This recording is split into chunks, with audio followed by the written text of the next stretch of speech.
all intimate. Yes, I think we're going to have an intimate conversation today.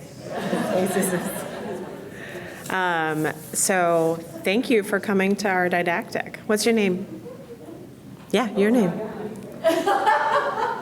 I'm Nancy Obisco. Hi, Nancy. Yeah. Oh, awesome. Hi, Nancy. I'm Kat Ogle. I'm at GW in Washington, D.C. And my co-conspirators, we probably don't even need the, yeah. Laura. I'm Laura. Hi. Hey, how are you? We're going to have a more intimate conversation since it's only, this small group. So what's your name? Christine. Where are you coming from? Oh, cool. Awesome. Awesome. So we do have the slides. We'll go through the slides, but I think this will allow us to have a more organic conversation about folks' experiences. So when we were preparing for this talk, we wanted to acknowledge that we are not lawyers. We are doctors that are approaching this topic with best practices in mind. There are a lot of nuances and caveats that go into responding to sexual harassment and sexual assault, particularly in our professional scenarios. So please keep that in mind as we're going through this. And there's a lot of regulatory and legal perspectives involved here. And again, we're not lawyers, we're doctors. And so we're just trying to give folks a lens to think about this in the academic environment. This is our team that put everything together. Unfortunately, Michael Cole had another obligation, was not able to make it. And Namita, unfortunately, got stuck out of the country, so she wasn't able to join us. But these folks were absolutely integral to putting this material together. And Ava is up here in the front row. She also has been instrumental in getting things moving. We don't have any disclosures. Yes, big applause. We always start with the learning objectives. So by the time we finish this talk, we're hoping that all of you will have your own understanding and appreciation for what the definition of sexual harassment is. Because I think as we've studied this and as we've reviewed this, there are many perceived definitions, but understanding what the definitions are within Title IX and within the EEOC are really important to what we do. We're going to talk about how to establish clear and consistent pathways to report sexual harassment when it occurs, to really list the options that are available to you in your own organizations, and also practice identifying some of the steps in the process. Okay. So I will be introducing the definitions of sexual harassment that we're using here today. And to be clear about this, it does include both verbal harassment as well as sexual violence and any kind of gender-based harassment. Really the standard for it is an approach that is unwelcome, and that is from the victim's perspective and not from the person who is perpetrating the act or the statement. They certainly, hopefully don't necessarily realize that what they're doing is unwelcome, but making sure that we understand that it's the victim's perspective. And for our discussion earlier today, kind of leading up to this, identifying that the victim might not be the person who's being directly spoken to, but it could be someone nearby who's a witness to the event and feels that unwelcome discussion or gesture or whatever form the harassment takes. And layering on top of this, certainly in academics and emergency departments, we encounter power differentials, which can really change the whole equation in terms of, what is consent for any different, action or interaction between people, and how do those power dynamics play into the ability to truly give consent without kind of any undue influence affecting it. So the definition that we're using here, sexual harassment is unwelcome conduct of a sexual nature. It includes unwelcome sexual advances, requests for sexual favors, and other verbal, nonverbal, or physical conduct of a sexual nature. Again, emphasizing that sexual violence is included under the umbrella of sexual harassment. It includes gender-based harassment, unwelcome conduct based on an individual's sex, harassing conduct based on an individual's failure to conform to sex stereotypes, including gender identity, gender expression, being transgender or non-binary or genderqueer, and then also cisgender stereotypes and enforcing those. Thanks, Laura. So I guess just thinking about those three main things that Laura pointed out: one, that it's unwelcomed; two, it could be sexual in nature; and then three, that they could be gender-based. Those are kind of like the three big key points for sexual harassment. So some specific examples that we put up here. These are not like the obvious examples. These are kind of a little bit more in the gray zone, like comments like, "You're looking really good in that Patagonia doc," or, "I didn't get any sleep this weekend, but I hooked up and I'm feeling good." Or, how come you're still single? You're so handsome. Or they have such an attitude, probably just need to get laid. So these are kind of examples where you might overhear someone having this conversation. They may or may not be offended, but these are comments that could be potentially offensive and also seen as sexual harassment in the right context and setting. Other examples that you'll see more that are text-based. So thinking about, it's not just what you hear, but what you also see. "You seem so stressed at work. Let's grab a drink. I know how to help you relax." Or, "I know this is not work appropriate, but look at this picture. It's so scandalous." Other examples might be like speculation of, she only got chief resident because she's sleeping with the APD. And are you hooking up with that other resident?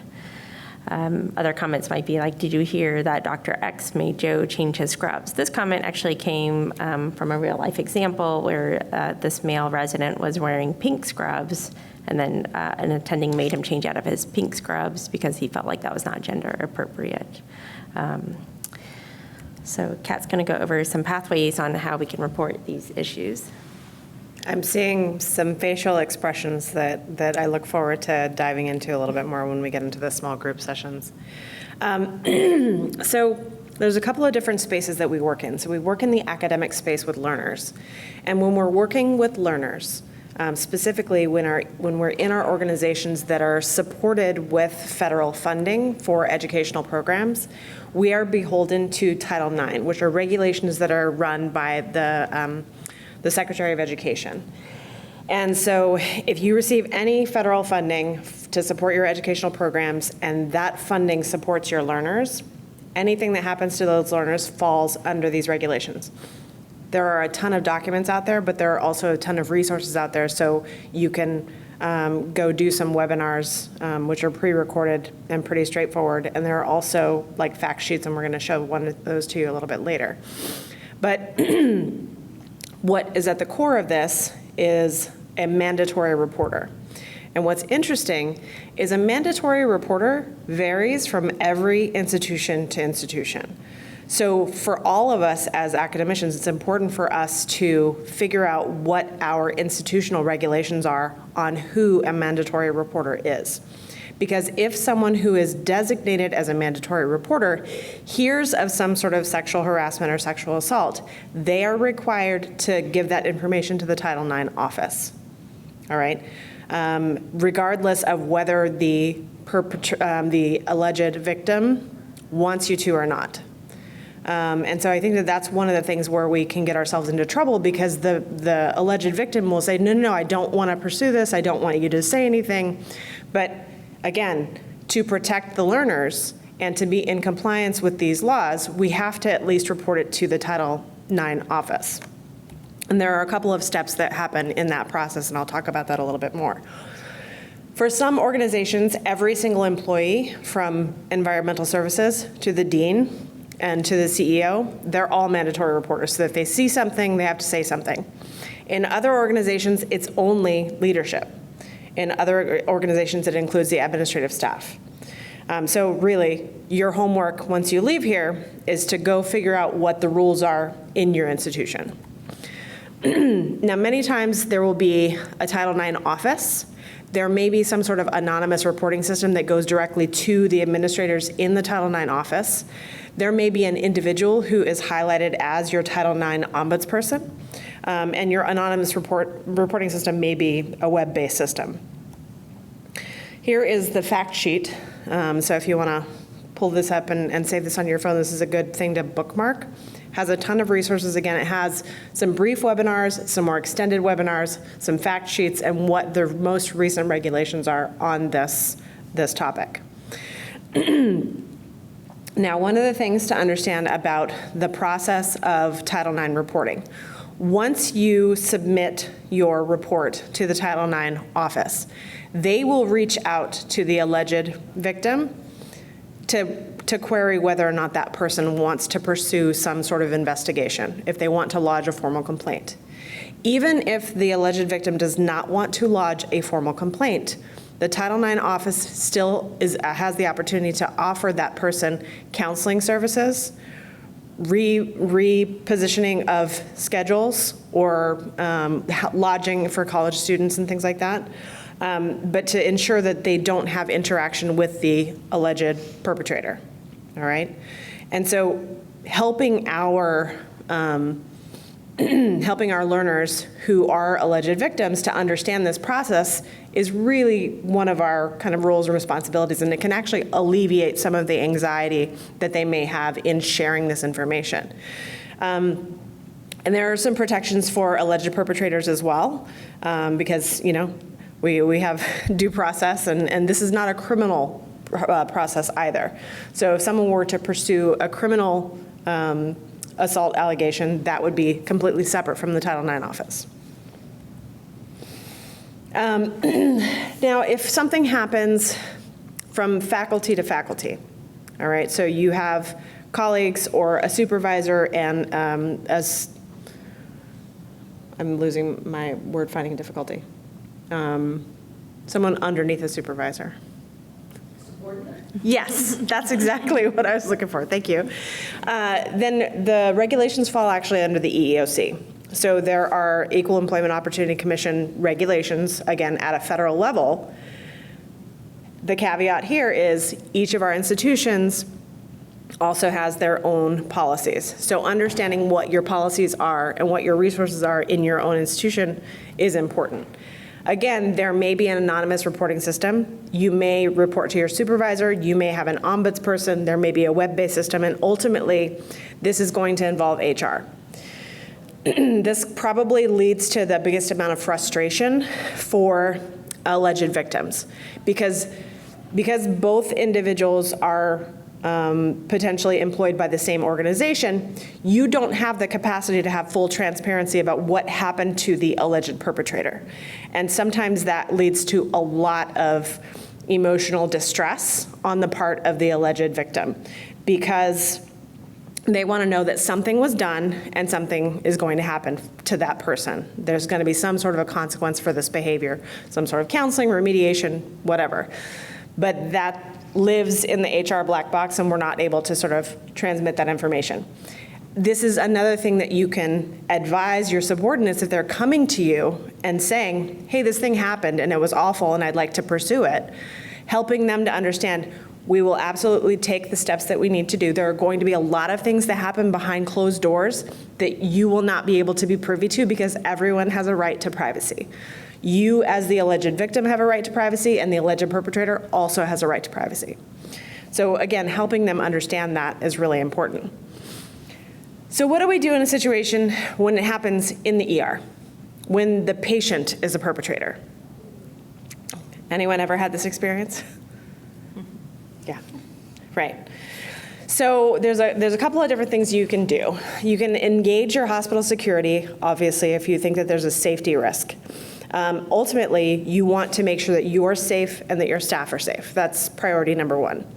And boundary setting is going to be one of the things that you'll need to do in this situation.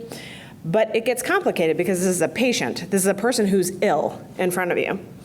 So this QR code will actually take you to a pocket-sized version of this schematic because it doesn't project very well on a slide.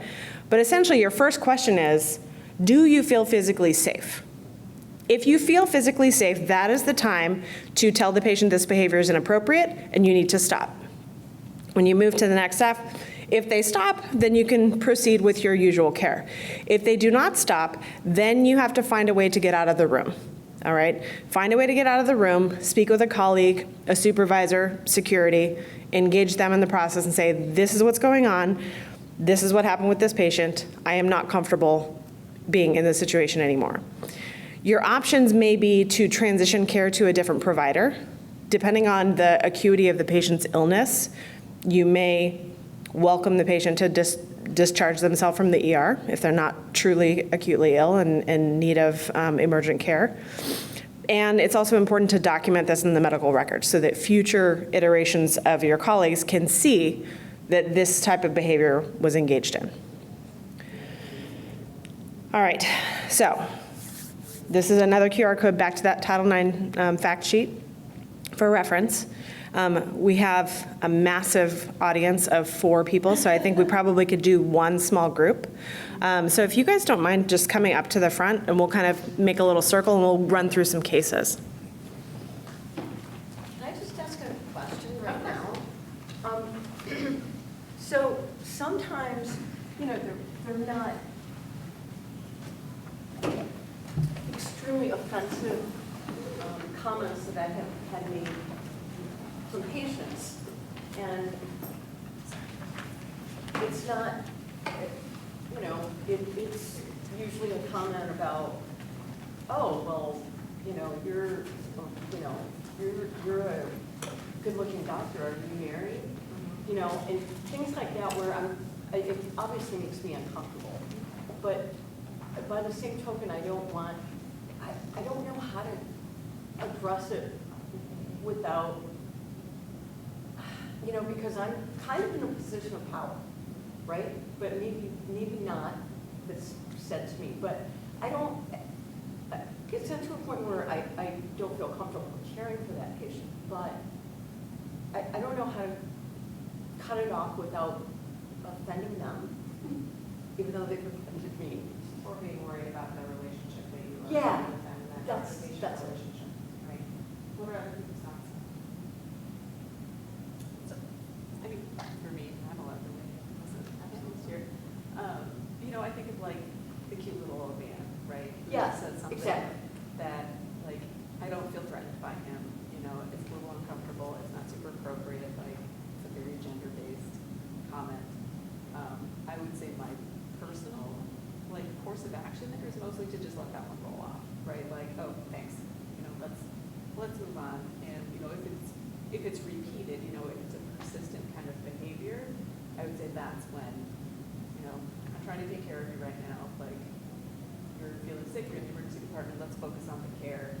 And then kind of Like as redirection. yeah, Yeah. and if it's escalating, it's going the wrong direction, and then it's more kind of pulling in the resources and things like Kat mentioned, like how do we get this back on track and reestablish that this is a doctor-patient relationship, not I'm your cute doctor, right? Right. So I think I like that. yeah, and it's based on like your comfort level in the room. Yeah. And I think to add to that, the other way to also think about it is if your resident is at the bedside with you when the patient does this, and you get a spidey sense from your resident that's making them uncomfortable. It's also okay to say, it's really important right now that we focus the conversation on you and your care. People like that. So in order for us to be able to do our best job for you, let's focus on you right now. And then it models for your resident that this behavior is not appropriate. And then again, if it persists, you say, I would really appreciate it for our relationship, for me to take really good care of you if we focus on you and don't make any further comments about appearance or whatnot. It's like escalation happening, where if a patient starts to escalate,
Yeah, yeah. It is an hourly thing at the beginning. So you just, it's the energy required to expend to have that conversation.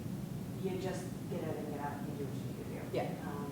But I think when we're being thoughtful, we're mindful of our learners and their tolerance for varying levels of conversation and inappropriateness. I think modeling boundary setting is probably helpful.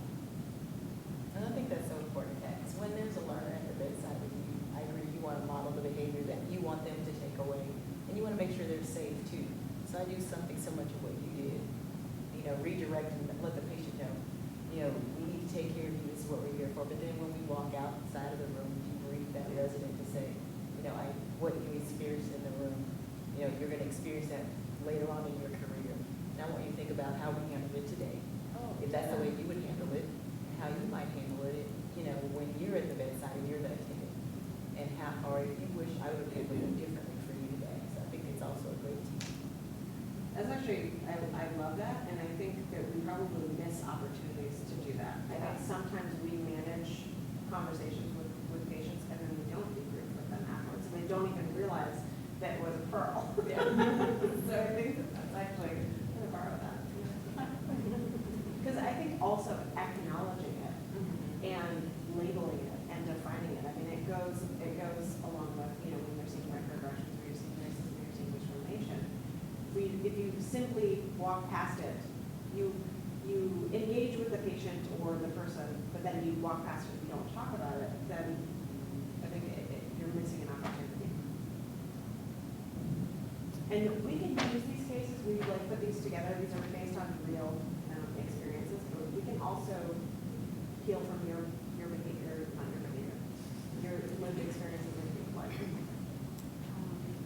I actually went to a residency program where we hired our APD, or he left, but we had gone to a very male-heavy program, and my year was like the first year where we had more female than male residents, and I think that we just got to the point where there were enough people saying like, hey, his behavior, even though it had been tolerated for like 12 years, that like it was no longer going to be tolerated.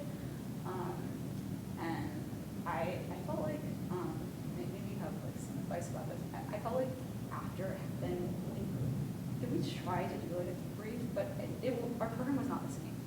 The program was not safe? Not the same. Oh, it was the same. I think that first of all, the male residents did not understand like why this had happened. And it never came out like what was it that took the skills.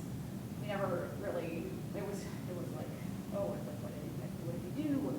What happened? All of us like met with HR for like a brief, 20-minute meeting to say like, hey, did you ever observe this person, doing anything that was worrisome to you? Or was not one of the people that had like reported. So I also don't know like what was it that had tipped the scales, and but he was also a fantastic teacher and had ran residency conference for us for I was a second year, so it took a year and a half, and honestly I have to say I missed his teaching, and not to say that I knew that he was inappropriate, and I had been on night shifts with him where I felt uncomfortable, but I'd also it had been normalized, and I never felt like I needed to report him.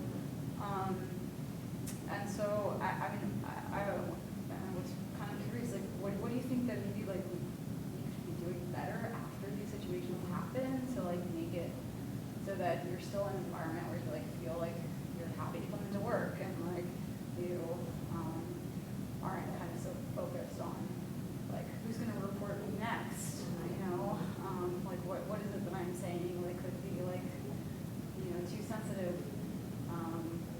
Not that any of us felt like we were in the same bucket, but I'm sure you've had situations where the same thing as when you have a PEDS case or somebody passes, how do you make that shift where people stop just thinking that oh, we're the department where this happened.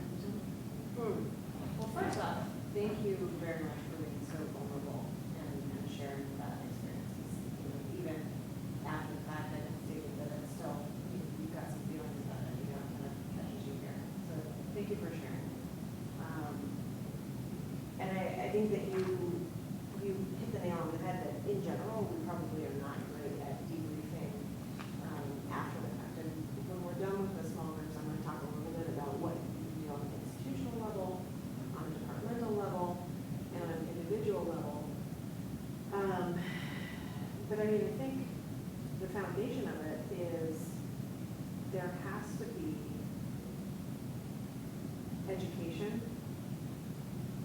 incorporated on a regular basis so that people understand what proper modes of behavior and professionalism are. These are the expectations, and if you fall outside these expectations, we're going to have a conversation. And it's not necessarily retaliatory, so we are trying to create a safe space for all learners. You know, similar to keeping discussions between two consulting services who are arguing about whether or not they should admit the patient. If you focus on the problem, or if you focus on the patient and doing what's best for the patient, you're never going to go wrong. So in this situation, we're running educational programs. So in order for our educational programs to function at the highest level, in which all learners feel safe and all faculty feel safe, we have to have expectations. And they should be clear, and they should be enforced from leadership, and they should be supported from leadership. And there should be tools provided to everyone in the department for keeping people accountable. I think it's helping people understand accountability. I think also understanding kind of, what goes into these investigations, right? How do they gather information? What does the information they gather mean? And typically somebody's not going to get terminated for a one-off event, right? Like you say something you maybe shouldn't have said, somebody over here gets reported, somebody does an investigation, and nobody else says, oh, I was super offended or something happened. But this person has demonstrated a pattern of behavior that was significant enough to result in their departure. And I can understand how it kind of gets everybody, it gets your hackles up, it gets you nervous, like, am I next? Like, what am I going to do? And get fired. But it's simply like not the way things work. Like it is generally speaking very hard to fire someone for reasons, right? So I think that it would have probably been helpful to do more of a debrief with your team, it sounds like, to kind of understand without violating that black box that you can never look into, how this came to be and what's next for the department. Like it seems like something to help you guys recover after this incident and kind of come back together would have been really beneficial. Yeah, I was gonna say, like, there's so much stuff that is probably confidential that they can't talk about, the specific examples. But I think people just want to be reassured that there was a process, that this was the process, and it wasn't an isolated incident, and this is what we investigated, this is how we talked to X number of people, we spent this many hours talking to people, I think people just want to know that something can happen, and just say, like, we cannot get into the specifics of all the details, but I think Laura is right, like, it's very hard to show enough of a pattern to truly fire someone. So I think that was probably lacking. So in the future, like, making sure, like, that's open and transparent, like, people understand that there was a very clear process, and it wasn't just, like, a one-off thing that they said, and now they're gone, and then you worry about your job. Am I going to say the one thing that's going to, like, get me fired, And I think deep down, you realize the right thing had been done right, because you mentioned you didn't feel comfortable. But I think we push these things aside when it's us. And I think when I stop and try to think about it, I was like, okay, if the next person that he interacts with is my daughter, would I want that behavior for her? And if the next person that he interacts with is my mentee, would I want that behavior for them? And I think that helps me kind of make that step of saying, okay, I might be tough and just take this and ignore it, but that's not what I want for the rest of the mentees and the people that are going to come. You didn't feel comfortable, but you just kind of accepted that because it was normalized. And there are great teachers out there, but there are great teachers out there that don't have these other behaviors. And that's what we want for our future of our specialty to be bright and continue. So. I think it also highlights that everybody involved in this process is human. So there were some very redeeming characteristics for this individual. There were some very good things. And perhaps he was offered support to build his skills in this space and did not respond to that support.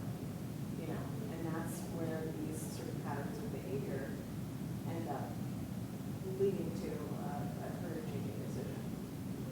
So I think that should be, when you understand that it's patterns of behavior that lead to termination rather than corrective action, after a very long process. My hope is that kind of frees us when something inappropriate does happen. Say, I'm not going to immediately ruin someone's career by saying, I was really uncomfortable when it happened.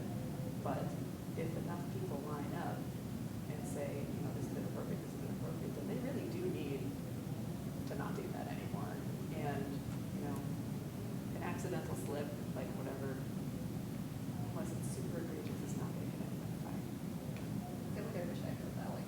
Yeah. I think that pattern part is very important, that people feel like they can't report. You know, they don't want to say anything, but I think sometimes it's hard to establish that pattern. Yeah. Because you don't know if this is the first isolated incident or if there's been a repeated pattern. So sometimes I think on the safer side, it is better to encourage people, like, parent people to report it, because you don't know, like, if there have been other people who have faced similar, like, comments or notice or like what you. Like, do I want to use that? I'm like, oh. Yeah. Like, I will fight you. And, you know, that's not something that I would say for myself. I'd be like, whatever.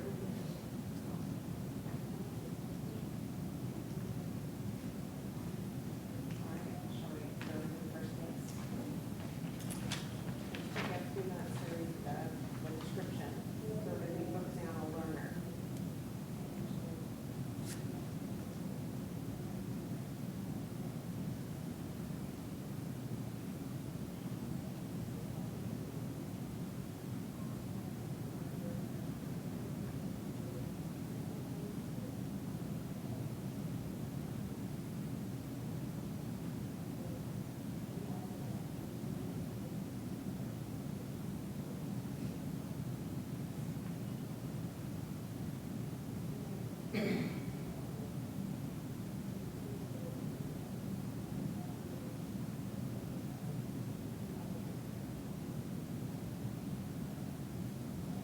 So for this scenario, you can kind of imagine yourself as a plan at all.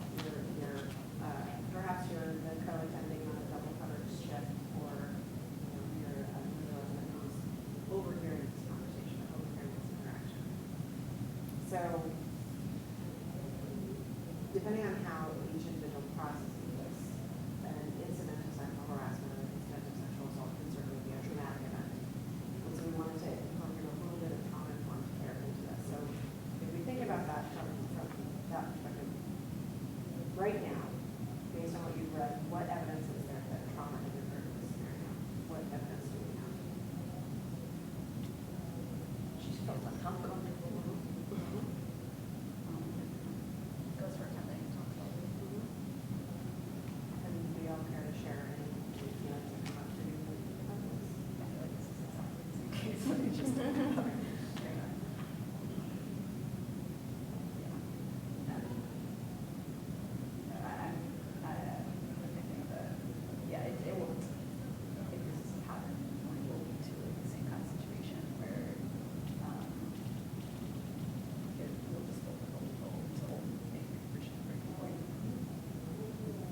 So, again, kind of sitting with this for a moment, kind of thinking about how the victim feels in this perspective. Like, how does this feel? What emotions does this bring up for everyone?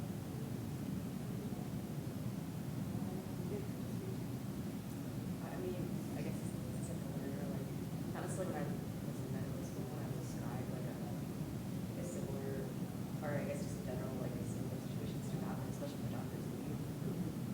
But then it's difficult because as especially described, like I can't interrupt their time to talk about it. So I didn't even get to the part where it's like shared with the physician.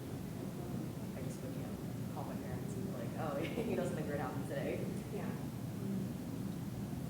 It's a little different situation. I think it's actually very similar. You're in a work environment, something inappropriate happens, and then I think that's part of this is that knowing like where to go to. So I think if you didn't feel comfortable talking to the doctor that you were working with, talking with your direct supervisor about it, and just asking for like, if this happens in the future, what should I do? Like because it's so institution specific. It's like Kat and I were talking about how like Kat works for a private group, so Title IX doesn't apply for her group, And so I think talking with I feel like people forget that HR is always there, or you have a supervisor, and that person has a supervisor, and so there's always ways to figure out like what to do, and if they don't know, then we need to work on finding an answer to it. So I feel like you should have been able to. Well, now you know. Like next time this happens, you will go talk with your supervisor, advise them where to go next. For this case, some institutions, and I'm not sure all institutions have policies on patient behavior and expectations. At our institution is only probably a couple of years old, but kind of follows, a similar path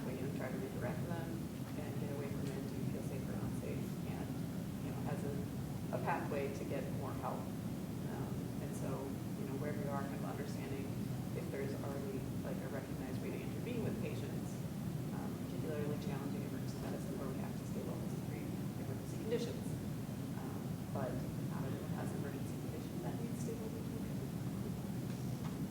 I feel like as an attending, even though, you felt like you were the scribe and there's another hierarchy, but as the attending of that day, I'm responsible for everything in that emergency department, taking care of the patients and making sure the staff is safe, making sure you as a scribe are safe. So you should be able to always go to somebody else. That's what we're doing. And if we're not modeling that behavior, that's also something that we should be very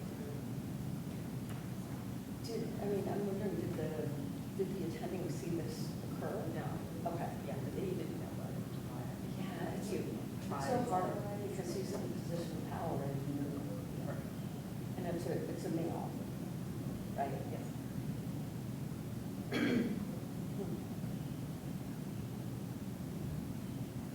mean, in that situation in particular, we could just take a moment as the attending to acknowledge your feelings and your experience. Yes. Right? Because that in and of itself validates what you're feeling in that moment. And perhaps an intervention doesn't need to be made, but something. Acknowledgement. Acknowledging. But also, okay, I don't want you to come into that room with me anymore because I don't think you need to be having any further interaction with this patient. So my job is to keep you safe. This is how I keep your work environment safe, is by you. Having the behavior be unlawful.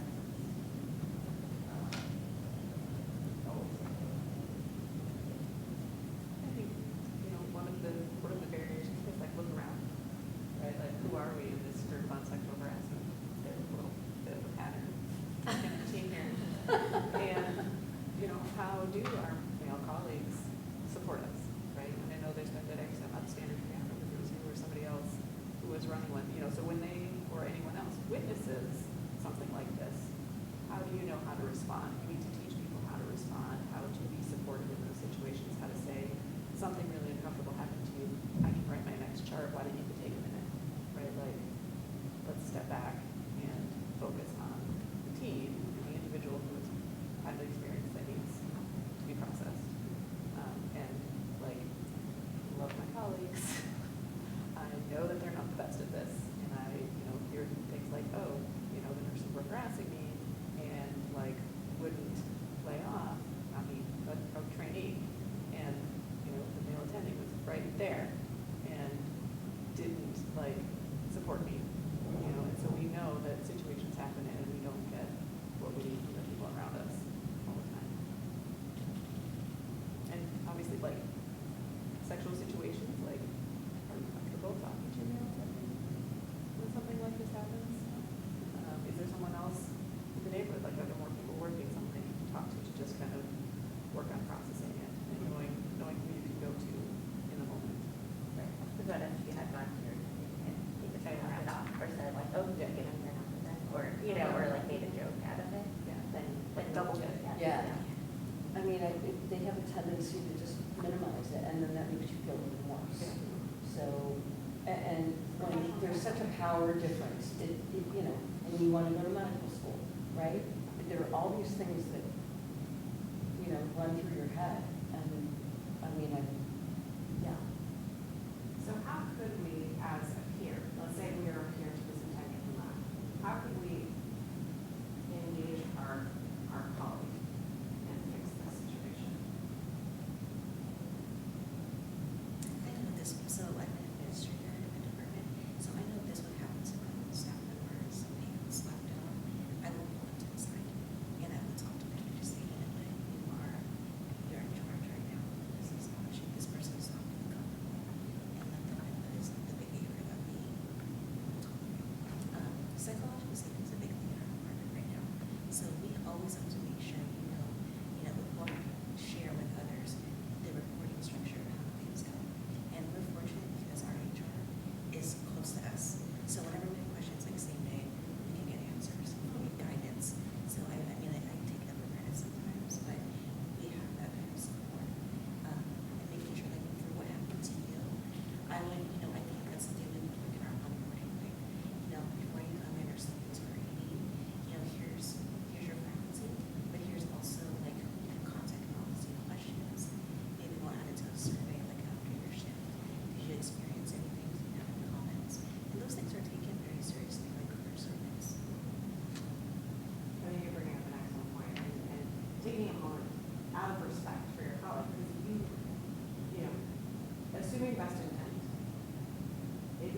distracted, they didn't actually know what the resident said.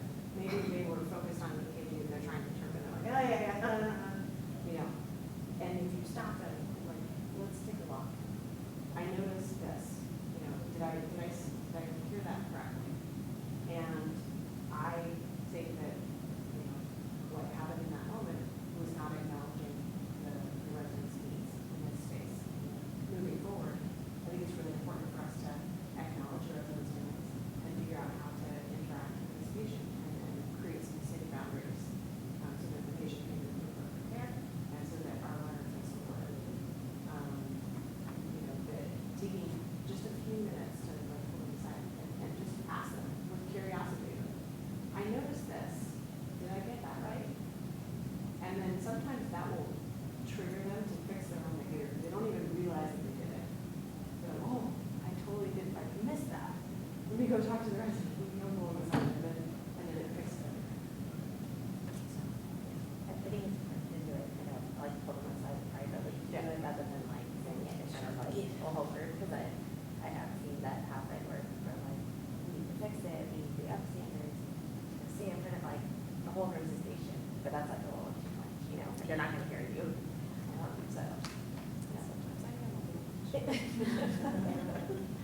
Yeah, I kind of like the idea of, especially in your environment where like you have residents and medical students, other tribes, so just maybe try to step in and submit the right behavior too, even though like you might walk like losing the things and kind of step into it, or how like are we feeling, or you want us to step in, and acknowledging the behavior, and then maybe one person side behavior.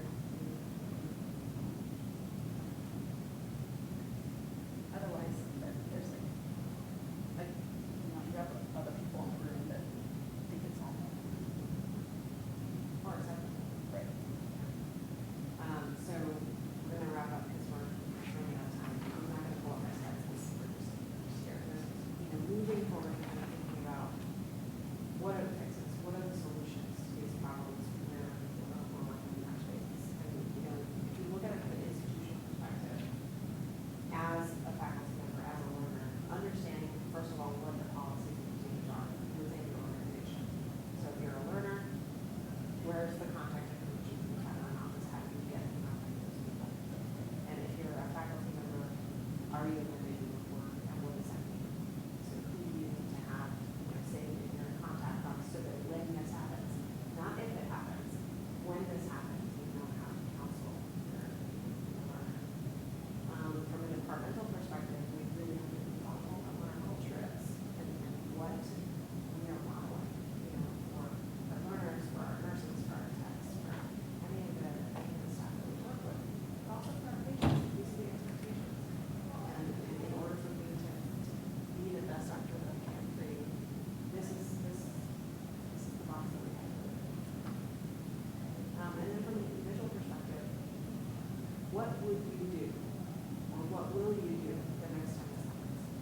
Already having a script in your mind, because there's so much cognitive load that goes with processing the emotions and feelings in that moment. So if you already have an algorithm in your head for what to do, what steps to take when this happens, it's not going to be so unnerving or disruptive.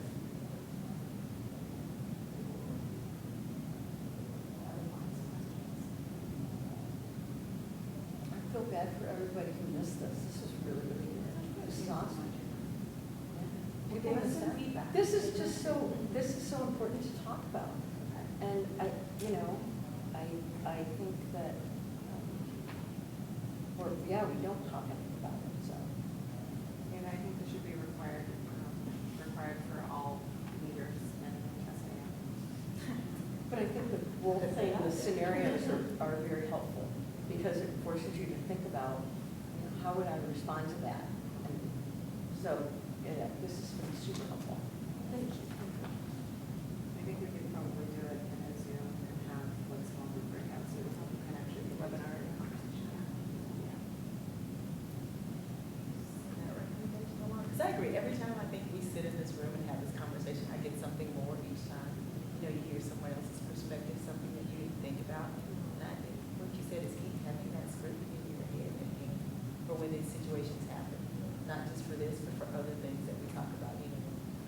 microaggression happens with the resident, when this happens, just getting more and more tools for each of us is gonna make things better for, you know, that next person, the next time that situation happens. We know that it's profoundly underreported. We have a case series of 10, individuals. I mean, I don't know about y'all, but I have never reported something that I felt was so egregious that we report. I'm not saying like, oh, we should go, reporting everything to the principal's office. However, if we create a culture of psychological safety, I think that a lot of things have to be change. Yeah, they didn't, people recognize, again, that like a one-off isn't going to get somebody fired. But like, it's okay to report. It's not the end of the world for anyone, especially you're on the fence. And I feel like we've all had those cases, like, where I look back and I'm like, that was weird. Like, I probably should have said something. Because who knows, like, what that person's doing now, like, and I have a little bit of guilt, like, what if, like, someone else got hurt or something else escalated, But I think at that time, I was just not even aware of, like, how to do it. And so I think creating an environment where people know that they should report or just talk about it with someone in, more like a supervisory or HR type capacity can be really helpful. I mean, just a quick share on, before we actually put this together, I had a patient who was doing an ultrasound on, and he had previously diagnosed appendicitis that they treated medically, they did surgery, they said I had a fluid in my abdomen, so I was looking really carefully, and I didn't realize he was masturbating on me. Like, I didn't, like, his penis was on my arm, and I looked over and I all of this went out the window. I just was like, I just walked out of it. I didn't know what to say in that moment. I didn't know what to do. I got security and it's perfect. But like, you can practice this, you can talk a lot about this, but sometimes in that moment it's just like, what?